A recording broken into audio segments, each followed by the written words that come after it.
নমস্কার বন্ধুরা, কম্পিটিটিভের দুনিয়ায় আপনাদের প্রত্যেককে স্বাগত এবং আপনাদের সাথে আছি আমি পর্ণদীপ। আর আমার কাছে সবচেয়ে ডিমান্ডিং টপিক হলো আমরা বাংলা মিডিয়ামে পড়ি, আমরা ইউপিএসসি এবং ডব্লিউবিসিএসের জন্য কোন কোন বই পড়ব। আজ আমি সম্পূর্ণ বাংলা মিডিয়ামের জন্যে ইউপিএসসি এবং ডব্লিউবিসিএসে কোন কোন বই পড়বে প্রত্যেকটা নিয়ে আলোচনা করে দেবো। তো এখানে একটি জিনিস, ইউপিএসসির ক্ষেত্রে সমস্ত বই বাংলায় পাওয়া যায় না, তবু আমি ম্যাক্সিমাম 90% আমি জোগাড় করেছি যেগুলো বাংলায় মিডিয়ামে, কেননা আমারও ইংলিশ অতটাও স্ট্রং নয়, ইংলিশে পরীক্ষা আমি দিতে পারবো না, তো আমি বাংলায় পরীক্ষা দেবো। তো বাংলা বই আমাকে পড়তে হবে সেই জন্য, কেননা ইংলিশে পড়ে বাংলায় অ্যান্সার লেখাটা খুব টাফ হয়ে যায়, কেননা মনের ভাবটা অতটাও প্রকাশ করা যায় না।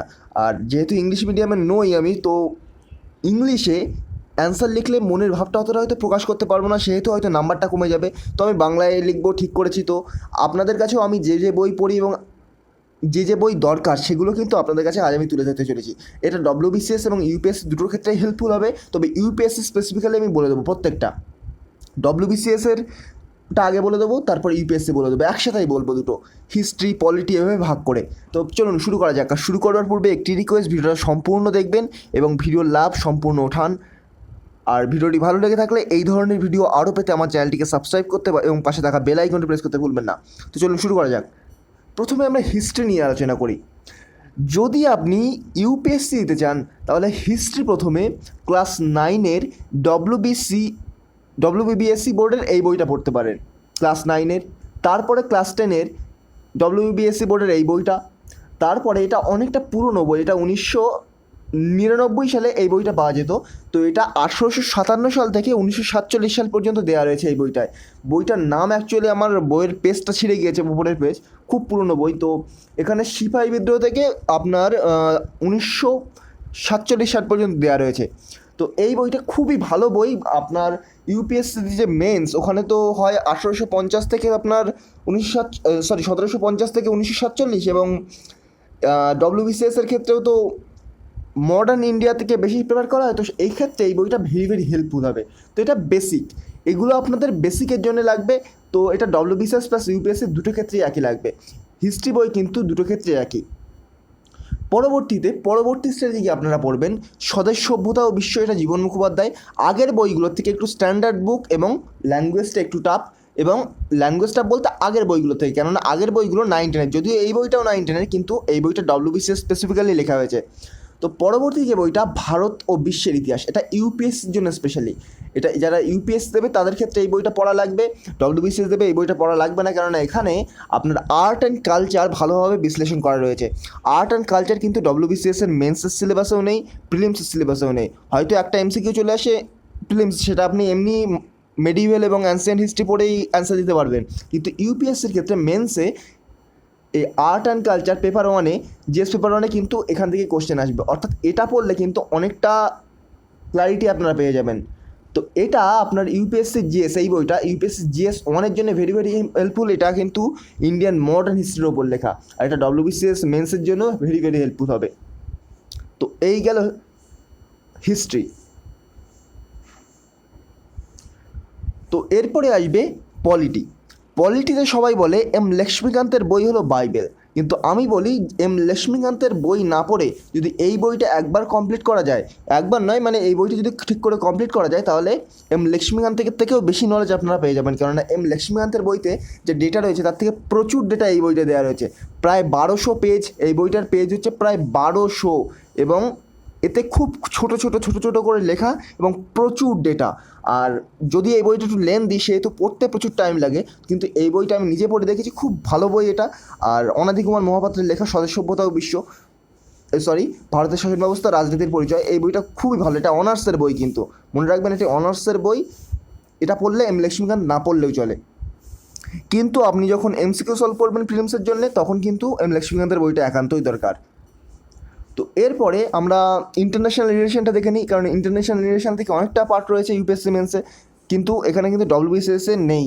এই পার্টটা আছে, কিন্তু পলিটির মধ্যে কারেন্ট অ্যাফেয়ার্সের মধ্যে ঢুকিয়ে দেয়, সেহেতু আমি আলাদা করে ডব্লিউবিসির জন্য আর বললাম না। যারা ইন্টারন্যাশনাল রিলেশন নিয়ে প্রিপারেশান নিতে চান তারা কিন্তু এই দ্বাদশ শ্রেণী এবং ক্লাস 11-এর পলিটি বইটা ভালো করে পড়তে হবে, এবং তারপরে ইম্পর্টেন্ট অর্গানাইজেশন যেগুলো আছে সেগুলো নেটে সার্চ করে, গুগলে সার্চ করে প্রত্যেকটা অর্গানাইজেশনের নাম সিলেবাস ওয়াইজ গুগলে সার্চ করতে হবে এবং তারপরে তার সম্পর্কে ডিটেলসগুলো নোট করে রাখতে হবে। এছাড়া ইন্টারন্যাশনাল রিলেশনের আর কোনো উপায় নেই। এবং এরপরে যেগুলো কারেন্ট অ্যাফেয়ার্স আসছে সেই কারেন্ট অ্যাফেয়ার্সগুলো ভালো করে পড়তে হবে। তো এই গেল ইন্টারন্যাশনাল রিলেশন। এর জন্য আলাদা করে বই করার দরকার নেই। কারেন্ট অ্যাফেয়ার্সের দিকে, ইন্টারন্যাশনাল কারেন্ট অ্যাফেয়ার্সের দিকে নজর রাখলে, এবং এইগুলো খুব মজার সাবজেক্ট, তাই ইন্টারন্যাশনাল রিলেশন খুব মজারই সাবজেক্ট। এবং ক্লাস 11 এবং 12 এই বইটা পড়লে এবং বিভিন্ন অর্গানাইজেশন সম্পর্কে জানলে অনেকটাই ক্লিয়ার হয়ে যায়। তো এরপরে জিএস পেপার ওয়ানে দেখবেন সোসাইটি রয়েছে। জিএস পেপার ওয়ানে সোসাইটি সম্পর্কে রয়েছে। সোসাইটির জন্য আলাদা করে বই পড়ার দরকার নেই। ওমেন এম্পাওয়ারমেন্ট সোসাইটি রয়েছে ক্লাস 11 এবং ক্লাস 12 এই সোসিওলজির বইটা পড়লে এবং কারেন্ট অ্যাফেয়ার্সে ওমেন এম্পাওয়ারমেন্টের দিকে একটু নজর রাখলেই যথেষ্ট, এনাফ, আর কিছু লাগে না। তো জিওগ্রাফির জন্য WBCS এবং ইউপিএসসিতে প্রচুর পড়তে হয় আমার মতে, কারণ আমার কাছে জিওগ্রাফিটা খুবই টাফ লাগে। তো WBCS আপনি যদি দিতে চান তাহলে ক্লাস 9, 10 এবং ভারত ও পশ্চিমবঙ্গের ভূগোল পড়লে এনাফ। ক্লাস 9, ক্লাস 10 এবং WBCS ভারত ও পশ্চিমবঙ্গের ভূগোল পড়লে আপনার কাছে এনাফ। কিন্তু আপনি যদি ইউপিএসসি দিতে চান তাহলে কিন্তু আপনার ক্লাস 9, ক্লাস 10, ক্লাস 9 এটা এটা অতটা ইম্পর্টেন্ট নয়, তবু ডেটা বেসিসে লাগবে, কিছুটা কাজে লাগবে। এবং ক্লাস 11 এবং ক্লাস 12, এটা ক্লাস 11-এর বই এবং ক্লাস 12-এর বইটা কিন্তু অবশ্যই পড়তে হবে। তাহলে WBCS-এর ক্ষেত্রে, ইউপিএসসির ক্ষেত্রে কিন্তু আর জিওগ্রাফি থেকে কোনো প্রবলেম হওয়ার চান্স নেই। কেননা আমি পরবর্তীতে একটা বই দেখাবো, সেটা ইকোনমিক্স প্লাস জিওগ্রাফি অনেকটাই কভার করে দেবে। এছাড়াও আপনি ভূমিরূপের উদ্ভব প্রকৃতি পড়তে পারেন, কিন্তু ওটা বইটা কয়েকটা টপিকের জন্য পুরো বইটা কেনার কোনো মানেই হয় না। আর মজিদ হোসেন রয়েছে, তো মজিদ হোসেনের ল্যাঙ্গুয়েজ মানে ব্যাপক ওয়াইড বই, খুব বড় বই, সেহেতু শেষ করতে প্রচুর টাইম লেগে যায়, সেহেতু মজিদ হোসেন আমি বলছি না। তো যাদের অপশনাল রয়েছে সোসিওলজি, তারা কিন্তু এই বইটা পড়তে পারে। ইউপিএসসির ক্ষেত্রে হেল্পফুল, WBCS-এর ক্ষেত্রে, স্পেশালি ইউপিএসসির ক্ষেত্রে এটা বিষয় সমস্তত প্রত্যয় প্রতিষ্ঠান, এটা অনাদি কুমার মহাপাত্র যেটা পলিটির যে রাইটার দেখেছিলেন সেই একই রাইটারের বই, বিষয় সমস্তত প্রত্যয়। এখানে কিন্তু আপনারা সোসিওলজিক্যাল থিঙ্কারগুলো পাবেন না, বাকি ম্যাক্সিমাম টপিকগুলো পেয়ে যাবেন সিলেবাস ওয়াইজ পড়লে। তো এখান থেকে ওগুলো করার পর এবং সোসিওলজি থিঙ্কারগুলো যে কোনো ইউটিউব চ্যানেল থেকে, মানে নাম করা ইউটিউব চ্যানেল থেকে আপনারা তাদের সম্পর্কে জেনে নিয়ে এবার গুগল থেকে সার্চ করে তাদের সম্পর্কে ডেটা নোট করতে পারেন। তো এই বইটাও ইউপিএসসির ক্ষেত্রে হেল্পফুল হবে, কেননা এখানে কোশ্চেন নিয়ে আলোচনা করা হয়েছে, অনেকটা ধারণা পেয়ে যাবেন। WBCS-এর ক্ষেত্রে ভেরি হেল্পফুল, তো ধারণা পেয়ে যাবেন। তো এই গেল সোসিওলজি। তো এরপরে আসবে দেখবেন জিএস পেপার 4 WBCS-এও আছে, ইউপিএসসিতেও আছে। WBCS প্লাস ইউপিএসসিতে, ইউপিএসসির ক্ষেত্রে প্রথমে বলে নিই, এখানে দেখবেন বায়োডাইভার্সিটি, তারপরে ইকোলজি, এনভায়রনমেন্ট, ওই যে পোর্শনটা আছে ওখানে কিন্তু এই বইটা অনেকটা হেল্পফুল হবে। এটা কিন্তু CBCS চয়েসের বই, ডক্টর অনিশ চট্টোপাধ্যায়, এটা অনার্সের বই। তো এই বইটা অনেকটা হেল্প করবে, কিন্তু সম্পূর্ণ টপিক কভার করবে না। এর সাথে ক্লাস 12-এর বায়োলজি স্পেসিফিক চ্যাপ্টারগুলো পড়তে হবে এবং কিছু কারেন্ট অ্যাফেয়ার্সের দিকে নজর রাখতে হবে। সায়েন্স অ্যান্ড টেকনোলজির জন্য আলাদা বই পড়বো না, কারেন্ট অ্যাফেয়ার্স। আর এই বইটার সাথে সাথে আপনাদের ক্লাস 12-এর বায়োলজি এবং তার সাথে যদি পারেন তো শঙ্কর IAS-এর ওই যে ইংলিশ বইটা, আবার সে ইংলিশে ঢুকে যাচ্ছি, কিন্তু কিচ্ছু করার নেই, এই বইটাতে সমস্তটা পাবেন না আপনারা। তো শঙ্কর IAS-এর ওই বইটা পড়তে পারেন এবং আপনারা হিন্দি কিছু ইউটিউব চ্যানেল থেকে, যেগুলো ইউপিএসসির জন্য স্পেসিফিক, সেখান থেকে কিছু লেকচার শুনতে পারেন। তো তাহলে এই টপিকটা কভার হয়ে যাবে। তো এরপরে আমি আর কিছু আনিনি। আর WBCS-এর ক্ষেত্রে বলি, এই বইটা পড়লেই WBCS ক্লিয়ার, আর কিছু লাগবে না। আর ক্লাস 12-এর স্পেসিফিক কিছু বায়োলজি টপিক এবং কারেন্ট অ্যাফেয়ার্স। আর WBCS-এর ক্ষেত্রে এই টপিকটাও লাগবে না, এটাও লাগবে না, শুধুমাত্র এই বইটা এবং কারেন্ট অ্যাফেয়ার্স পড়লে যথেষ্ট। তো কিছু আমি ইম্পর্টেন্ট বুক এবং যেগুলো বাংলায় লেখা রয়েছে, এবং সমস্ত টপিক আমি ডিটেলসে আলোচনা করতে পারলাম না।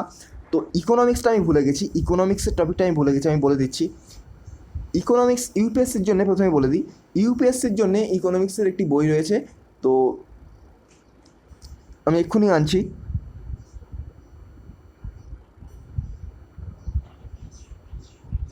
এই বইটা ইকোনমিক্সের ক্ষেত্রে এই বইটা ভেরি ইম্পর্টেন্ট, যেটা ক্লাস 11 এবং 12-এর দেবাশিস মজুমদার এবং অনুপম মাইতি, এটা ইউপিএসসির কিন্তু পুরোটা কভার করে দেবে। ইউপিএসসির পুরোটা বলতে বেশিরভাগ যে ইকোনমিক ডেভেলপমেন্ট, আনএমপ্লয়মেন্ট, এই পোর্শনটা কিন্তু কভার করে দেবে এবং বেসিক এবং মানে এগুলো বেসিক কভার করে দেবে। কিন্তু ডিটেলসে একটু জানতে গেলে তখন আপনাকে তুজাম্মেল হোসেনে যেতে হবে। আর WBCS-এর ক্ষেত্রে তুজাম্মেল হোসেনই কিন্তু যথেষ্ট, এনাফ, আর কিছু লাগবে না। তো এই এবং কারেন্ট অ্যাফেয়ার্স, ইকোনমিক্সে কিন্তু স্পেশালি কারেন্ট অ্যাফেয়ার্স এবং ইকোনমিক সার্ভে এবং বাজার থেকে কিন্তু প্রচুর কোশ্চেন আসে। ইউপিএসসিতে ইকোনমিক সার্ভে থেকে কোশ্চেন প্রতি বছর আসে, কোয়েট তুলে দেয় এবং সেগুলোকে অ্যানালিসিস করতে বলে।